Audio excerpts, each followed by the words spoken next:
kita saksikan bersama tadi, kita dapat melihat bahwa tahun 2024 ini memang menjadi tahun pembangunan Ibu Kota Nusantara dengan dilaksanakannya groundbreaking sejumlah infrastruktur. Dan kita akan melihat sejauh mana ini akan berdampak dalam sektor ekonomi dan pembangunan daerah maupun nasional. Ya, pemirsa, kita akan bahas. Sudah hadir bersama kita narasumber. Yang pertama, beliau adalah Rektor Universitas Balikpapan, yaitu Bapak Dr. Insinyur Isradi Zainal, MTMH MM Des MKKK IPU. Apa kabarnya Pak Rektor? Sehat? Baik, sehat. Sehat ya. Ya, ini kita ingin menggali lagi terkait dengan apa yang sudah kita lihat tayangan tadi ya, Regi ya. Ya. Baik, Pak Isradi, jika kita melihat ya, tadi sudah ditayangkan juga videonya. Kita melihat bagaimana pembangunan Ibu Kota Nusantara sudah dilakukan secara masif dan gencar. Apa sekiranya tanggapan yang dapat Bapak berikan dan bagaimana dampak yang akan terjadi dalam sektor ekonomi melalui pembangunan Ibu Kota Nusantara ini, Pak? Oke, yang pertama kalau kita lihat tayangan tadi itu sangat jelas bahwa pembangunan IKN ini on the track. Jadi sesuai harapan, karena kita tahu pembangunan IKN itu ada tahapannya. Tahap 1 itu 2022-2024. Dan saya melihat itu tercapai. Kemudian kaitannya dengan dampak IKN bagi ekonomi Kaltim dan lain-lain itu sangat terlihat jelas. Tadi sudah diuraikan di tayangan bahwa pertumbuhan ekonomi Kaltim naik rata-rata ekonomi nasional. Kemudian begitu juga angka kemiskinan turun, infrastruktur semakin bertambah, dan itu tidak saja terjadi untuk Kaltim, tapi juga terjadi untuk Indonesia Timur, Indonesia, bahkan dunia. Itu menurut catatan saya.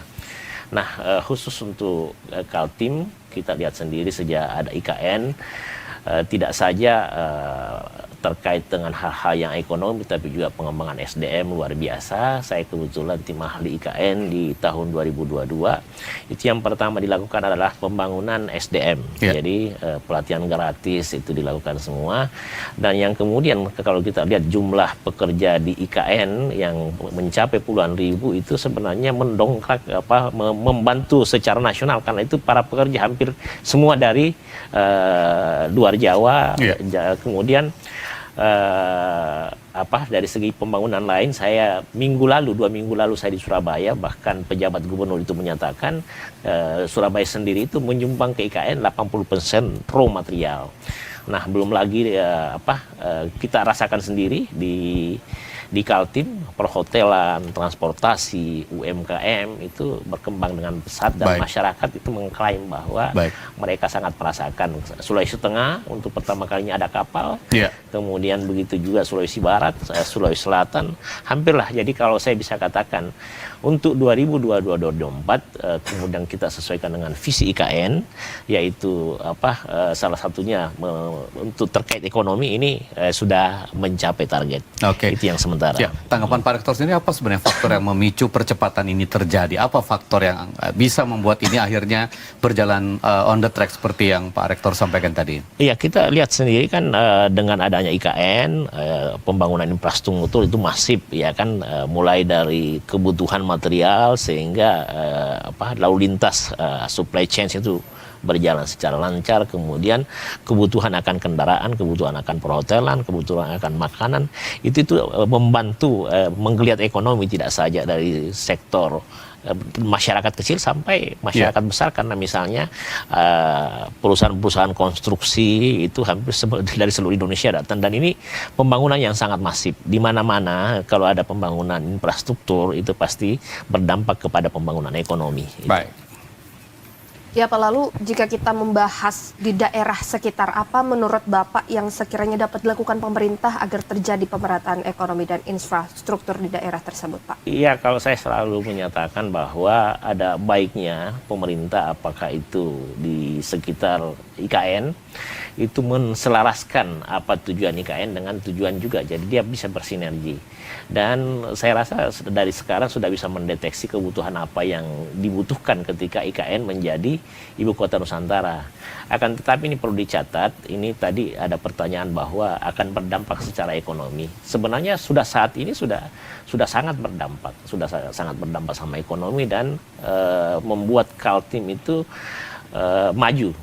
kemajuan Kaltim ini berdasarkan catatan juga ini membantu Kalimantan secara keseluruhan karena berdasarkan data jika pembangunan di Kaltim itu berkembang, Kalimantan juga secara keseluruhan berkembang dan begitu juga di Indonesia Timur. Dan ini memang sesuai dengan harapan bahwa kita memindahkan IKN itu atau ibu kota itu bukan saja tujuannya memindahkan ibu kota tapi bagaimana pemerataan ekonomi, ya kan, bagaimana pemerataan penduduk, ya kan, kemudian bagaimana mempercepat atau men-trigger pembangunan infrastruktur, ya kan, bagaimana membantu interkoneksi, itu semua interkoneksi, infrastruktur dan lain-lain itu adalah salah satu alat untuk meningkatkan ekonomi.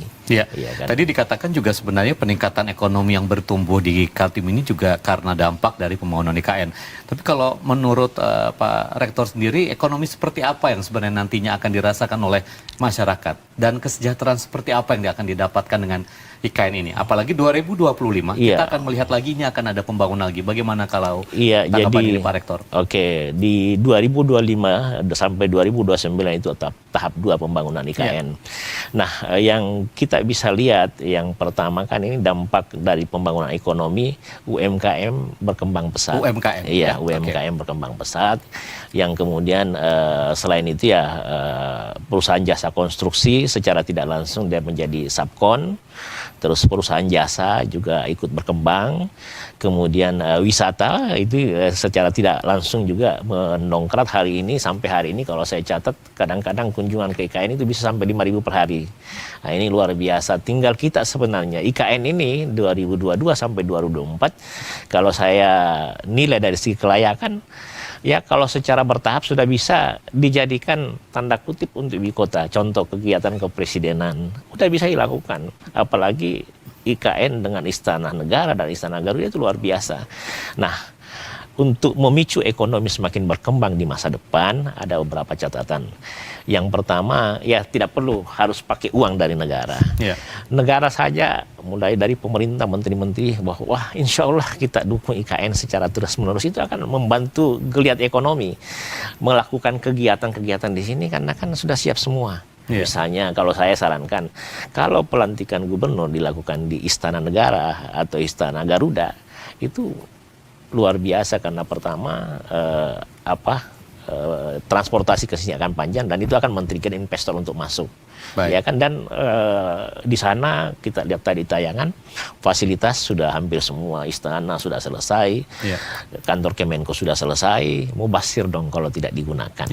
Semakin digunakan itu fasilitas investasi juga di sana juga udah mulai ditarik. Investasi sudah banyak, bahkan sudah ada yang selesai kan, tadi kan tercatat sampai 50-an triliun kalau saya tidak salah, 50-an triliun ya. Ya Pak, tapi sejauh ini menurut Pak Rektor sendiri apa yang masih menjadi tantangan dalam pemindahan ibu kota Nusantara? Tantangannya saya meyakinkan saja semua orang bahwa tidak ada kebijakan terbaik selain dari pemindahan IKN ini. Kan pemindahan IKN itu adalah untuk memperbaiki pemerataan penduduk, pemerataan ekonomi, dan memperbaiki Jakarta, memperbaiki Pulau Jawa secara keseluruhan. Saya sebagai orang yang sangat aktif di IKN, saya belum melihat satu pertanyaan pun yang bisa menggugurkan terkait IKN itu. Ya kan, kita rasakan sekarang siapa yang tidak rasakan. Ada semangat di sana untuk membangun IKN. Ada semangat, ada semangat yang luar biasa.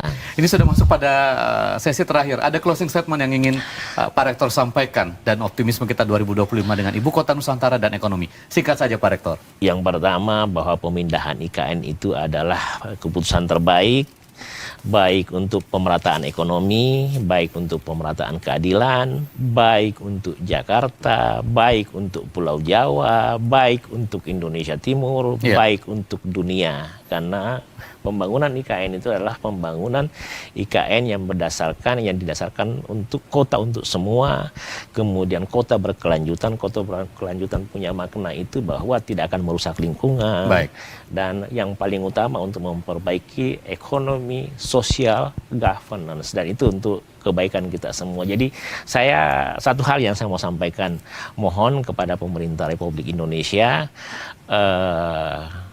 berkegiatanlah di ibu kota Nusantara. Jangan buat mubazir, karena kegiatan itu akan men-trigger pembangunan ekonomi masyarakat kecil, menengah, dan di atas. Jangan buat masyarakat kurang bersemangat dengan statement-statement yang tidak perlu. Iya, Pak Rektor terima kasih untuk waktunya pada hari ini. Regia, kita akan lanjut lagi nanti dan